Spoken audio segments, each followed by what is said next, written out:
I think his personality, I think his ideas about the world around us, the social aspects, political issues, spirituality, his history as a person of the African diaspora. I think all those ideas and many others are reflected very extensively in Tam's art practice. Now, as you can see, I love tools, lots of tools. This is one of my homemade tools. That's nice to have as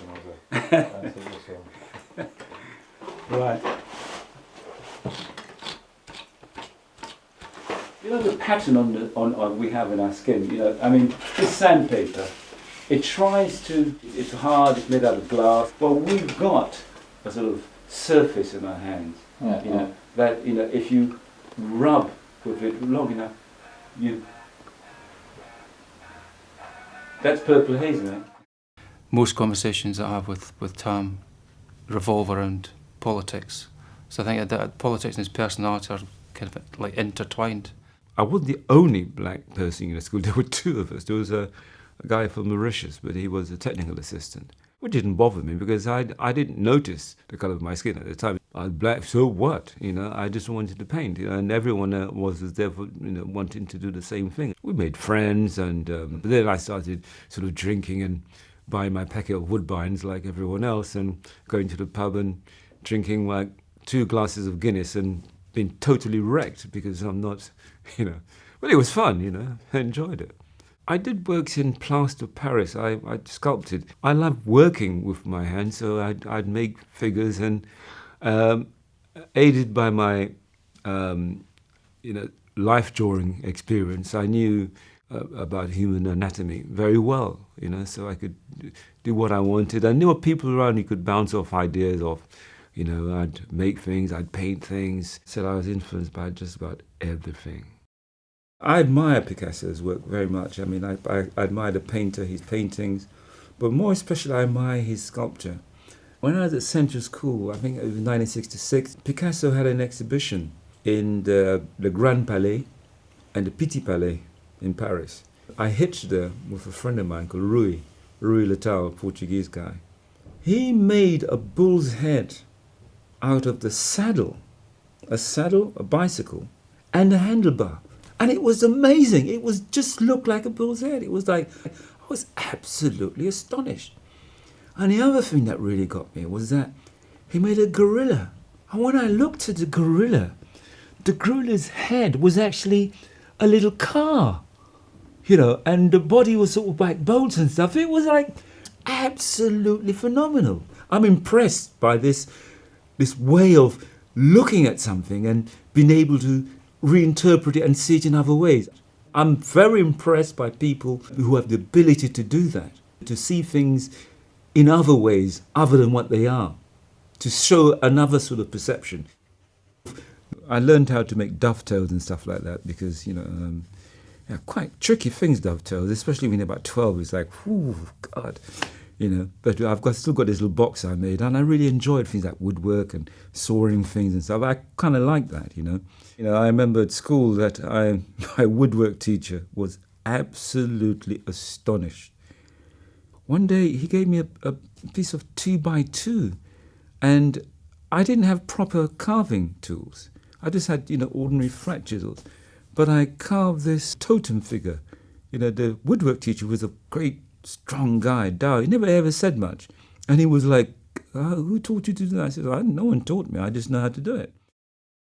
I wasn't doing a great deal of work in the 70s because I'd come back in a sort of late 60s, maybe 69 or is it 70, from India, full of that hippie stuff, I went overland to India and things started getting very difficult at home, and parents said to me, get a proper job. I did try to get a proper job, and doing various things, and eventually I became a postman. I worked in Holborn, and then I thought, I couldn't do this, this something's going to go wrong here if I stay with these people any longer. I thought, earning a living as a painter is going to be very, very difficult. So I went to London College of Printing. I remember meeting someone years and years afterwards. He said, Because I went on to work on a magazine called Africa Journal, but he said to me, "Well, I didn't think you learned anything." It just shows you what I'm not a very good student, and so I understand myself a bit more. It appears that I didn't learn anything, but yes, I did. One reason why Tam's work is so compelling is that he deals with a lot of subjects that are very close to us. He doesn't take himself too seriously. There's a tongue-in-cheek aspect of his paintings. Around about 1980, we were living in South London somewhere, and we had a 3-bedroom flat in one of those high-rises, and I used one of the bedrooms as a studio, and produced The Dogon's Tale, Moonbird, and Beginning of the End. Full gouache. In many ways with Tam's work, it's difficult to see any piece of work being about any one narrative, although obviously we like to compartmentalise things in terms of, sexuality, race, politics. But actually in Tam's work, he challenges that, and he has done successfully over the past 20 years or so. Humour's never far from the surface, even in work where there is kind of like serious political kind of narrative. So the titles can sort of suggest a kind of something humorous or a tongue-in-cheek approach, like, for example, the painting The Sky at Night or The Spirit of the Carnival. I didn't have a studio at the time, so I used our main bedroom. Our daughter had pneumonia, she came in '84, as a studio space. It started out as a trial. I knew that I wanted to work on something to do kind of in a large format, and I also knew that I wanted to work on linen. I decided, well, I'd go the way of the old masters and try a cartoon. I had allowed myself to be free, because normally I'm quite, not restrained, but I love getting things, what I think is right. But in this case, I achieved something which I'd never done before, but it seemed just right. It seemed far more spontaneous, straight from me. I used acrylic paint. I still do, actually. I love powder. I love mixing up my own paints. And I used brown paper, because it was cheap. One of the inspiration for this technique was Tam Joseph, a Russian immigrant who lived in France. He did paintings of bellboys and so on. He's a contemporary of Chagall, an amazing painter. When I went to art school, I was still enthralled by Tam Joseph. He was a true wild one. He painted, if the canvas wasn't big enough, or he'd knock up a piece of board and just bang it on there and just keep working away.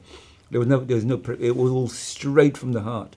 I met you through that piece of work. It was the sensei costume. You see the nonsensical element of it. Yeah. You've actually gone through the whole process of trying to get home from Carnival. Yeah. When you can't go this way, you take a different route, you can't go that way. That is it. That's what people experience. Yeah. But I think that's part, again, of the way people were herded around, because the way they had what used to be the Carnival route has changed constantly to enable what you call more efficient policing, and subsequently people get more frustrated. I wanted to show this figure, I think in Yoruba it's known as a gungun, quite a popular figure along West Africa. Wherever people who live in a sort of forest areas, there's always this figure. And this figure has travelled to the Caribbean. He's a fun figure. He's not menacing, but he's being contained by the police, and he's looking for a way out. As my ideas were tumbling out of my mind, I needed something fast. So acrylics was what I used. I mixed my own colours. I quite like that. I like that hands-on thing. I like mixing. I like the image. Shows you how fanciful I am of the alchemist, sort of grinding up his stuff and mixing gum arabic and stuff and make it. I like that. I read about that, and I fancied myself as that kind of person, and make my own stuff, rather than go and buy it. I enjoy that. Coupled with what was going on at the time in the 80s, the sus laws, and also in London, and also the advent of Rastafarianism, Mali, and that whole feeling of being black in the United Kingdom. A lot of people were beginning to do things and get into movement that affirmed identity. I became part of that, and that was in the 70s, in North London. I joined a place called the Kiskadee Centre, and they utilised my abilities to paint, so I helped them to design theatre sets. I had a great fun because, again, it allowed me to do what I want. I could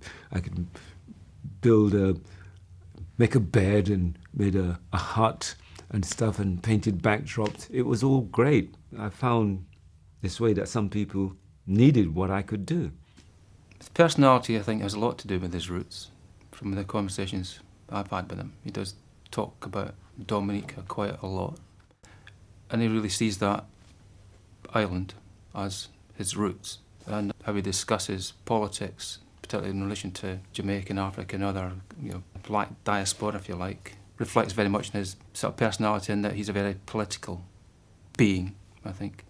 I found work at Africa Magazine because I speak French. I could read it as well, because I'm from Dominica and my wife happens to be French. I've always been interested in things African anyway, but even as a child. I never saw any sort of barrier at all between me and people from Africa. I didn't, it just a mystery to me how anyone could say that, you could see these people, and Africans and me, the same kind of people. I did some work in France that was altogether different. I didn't paint in France. I worked in paper mache, and I used iron filings. I love the colour of rust. It goes back to my love of old techniques. I learned about frescoes, how they were made, and the principle of fresco, it's always stuck in my mind that you add colour to wet plaster, it becomes permanent as opposed to dry plaster. So I knew that whatever I did, if I worked in sand, if I then added the pigment onto the wet sand, that pigment would soak right into it, you can no longer get it out. And it's the same thing with iron filings.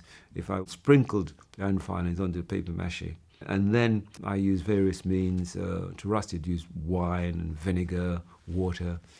I'd left the Slade a couple of months after I started, I didn't really get on in there. I heard through the grapevine that there was work going. Now, you remember that originally, when I went to art school, when I did my foundation at Central, I wanted to be an animator because I'm fascinated with animated films. I love Tex Avery and so on. I think I went to TVC's offices in Dean Street and met a woman called Anne, a woman from Australia, I think it was, and she gave me a test. So I got the job immediately. And I was hired and worked in Yellow Submarine. I had a lot of fun, met a lot of really fascinating people. And so I met the director, George Dunning, and met Heinz Edelman, who was the designer. We worked in Dean Street. I worked in Soho Square. And so it was just really a great period for me because I was doing something that I was involved in something, but at a lower level painting. I wasn't animating, but I've always, loved cartoons and stuff. I still do. We all had a lot of fun.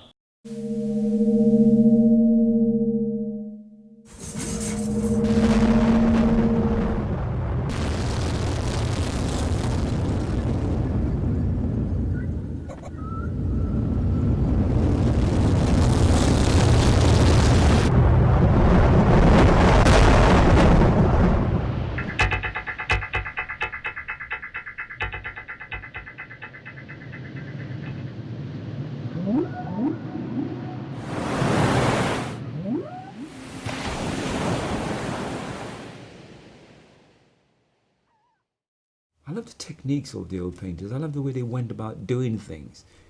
It's all connected, It's all, as I explained to my students today, it's all mind, how one interprets things. The earliest image I can remember in a cinema was in the Caribbean, at the Carib cinema. I couldn't work out how the image got there because I saw this light. I remember this light coming on and looking at the kid and I could hear this machine turning around.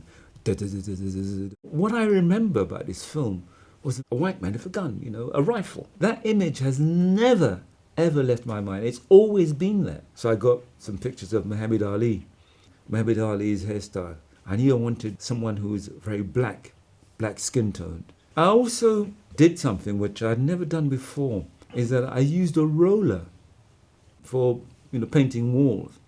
because I wanted a neutral background. I wanted a background similar to the background of a painting which I'd seen in the National Gallery of a horse rearing on its hind legs. And I was quite impressed with its hooves. You know, I like the way along the edge of the hoof he's put a highlight. You know, I thought, yeah, this is it. Because I knew that when I put the highlight around the gun barrel, you know, along the holes, it had to be like metal, glinting, but not shining. So everything is crystallized, you know, it distilled to those elements. His head, right? His eyes in particular, his hands, and the gun. I think for myself, one of the key pieces that touches on or expands on Tam's attitude towards spiritualism and towards identity is probably The Flying Doctor, more so in many ways than Spirit of the Carnival. Although Spirit of the Carnival is an exceptional piece, in many ways, The Flying Doctor, I think, is also exceptional. This image of this quite strange spirit flying through the air, holding a symbol of healing as he flies towards Africa. It's a wonderful painting, you know, that in many ways encapsulates Tam's attitudes towards the importance of spirituality. It's not so much as that I see beauty everywhere. I see something, it's almost something that I could, one day, you know, I might be able to use it in the work. So at one point, I mean, I still do, if I'm going past a skip, when I see an interesting bit of wood or something, I think, oh, better get that out, you know. Couldn't need it for later. At one point, I'd make, you know, drawings, and I'd do a quick sketch of something, you know, just to record it. Now I just sort of whip out my mobile phone camera. I suppose it's a lazy way of doing it. I see interest of everywhere. Something, you know, I'm a sort of gatherer of things. The sponge is taking, oh, I'll take this aside. Never know. I might have an idea where there might be something where I could use this piece of something one day, or, you know, this shape, I could use this shape in something one day. I'm always on the lookout for that. Your mind has always got to be on the ball, prepared to see, you know, the unusual, recognize what it is, record it in some way, or note it down in some way, because you may be able to use it. Well, I think Tam's is an extraordinarily enigmatic artist. In certain ways, he's fiendishly difficult to kind of try to pin down in terms of the nature of his art practice. I think in some ways he's somebody who respects the act of painting very much. You know, I think he's somebody who is in a tradition of the great painters, which is another aspect that sets him apart from much of the contemporary art world, because we're living through a time when painting is not really respected as you know, as much as it has been in previous times. So for an artist to achieve success without any demonstrable ability to draw, of course, I'm not saying that they can't draw. I'm saying that they don't necessarily demonstrate it in their practice. The Laughing Cavalier, I think, is one of the greatest portraits of all time. Frans Hals is a genius, you know, and I pay regular sort of pilgrimages to the Wallace collection. You know, I mean, I remember seeing this image for years and years and years, and I didn't know it was at the Wallace. You know, one day I walked in there just because I love museums, I love looking at paintings, and there it was. And I thought, I could see Hendrix wearing this. I could see just, you know. So and this idea was in my head. Sometimes I have ideas that hang in my head, back of my head for years. I actually had photocopies of the Laughing Cavalier made full size because I wanted it to be just right. I'd seen these painting reproductions for years, you know, and I've looked at it and marveled at it. And I thought I'd studied it in every detail, but I hadn't. I wanted to introduce a Native American element, because Hendrix had Native American elements in his bloodline. And so I got, you know, sort of Native American faces, and I thought, yeah, I could maybe put in a couple of feathers at the back. But Halsey's composition with the hat and the head in the Cavalier, it's so powerful. It's a circle that cannot be broken. Anything you put in, extra units along the head, it will not work. So I mean, I actually painted the feathers, but it just didn't look right, so I painted them out. And in kind of desperation, I went back to the Wallace collection and had a look at the painting again. And what do I see in the sleeve? The motif, this brilliantly painted motif, which looked as if he just tossed it off. It was bows and arrows with eagle's wings. How much more Native American can you get? When I bring people round to see this exhibition, they enter the room and the first thing they look at is this painting because it's so bright and it's so inviting and enticing. And I say to people it's called Mr. Frog Has the Last Laugh. And they say, well, why? And I encourage them to come and have a look and really examine the painting. And they'll finally see Mr. Frog just at the bottom here and have a great laugh about it. What I really feel it means is this idea of temptation. You have these naked women tempting you in, and it's really quite kind of sexual. And you're looking at Eve and she's looking directly at you, she's looking out at you, tempting you in, and she has this kind of sorceress appeal to her. Eve's hand passing over the apple to Adam, and you can see here her pale form, but also her hand here, her arm in the shade as she's passing over. They're kind of combining their forms. So it's this idea of their sexuality becoming equal. I remember the painting you were working on when I was last in your studio. Mr. Frog. I love that so well. And what I love so much about that piece is the extraordinary amount of time you probably have had to spend with that piece to do it. Because sometimes today, with some of the younger people, sometimes it seems like they're doing effects rather than really creating substantial quality art. And it's fairly recently I've realised that Tam really enjoys gardening, and he's a lot more into sort of nature, if you like, than I thought he was. So I found that really interesting because I was up at his place recently and realised that he was into gardening and planting different plants and maybe not knowing what they are necessarily, but I've just realised now that there may be a connection between his interest in nature and the earth.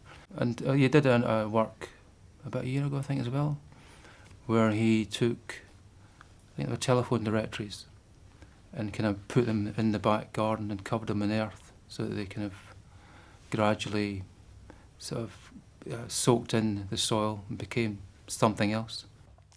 I'm pretty much not concerned with any sort of ism.